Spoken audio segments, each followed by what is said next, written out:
আমি আমার যুবক কিশোর যুবতী কিশোরী ভাই বোনদের বলবো, সমাজ তোমাদের পক্ষে নয়, ঈমান চুরির পক্ষে।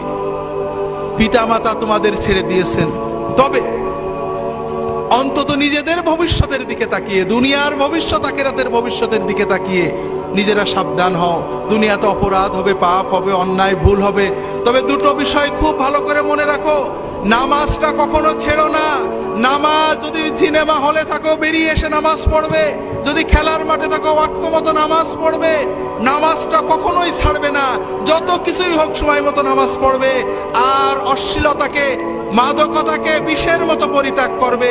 এই দুটো বিষয় যদি তুমি ঠিক রাখতে পারো, ইনশাআল্লাহ অন্যান্য ভুল ত্রুটি তওবা করবে, ভালো হবে, খারাপ হবে, এই নামাজ তোমাকে আল্লাহর পথে টিকিয়ে রাখবে।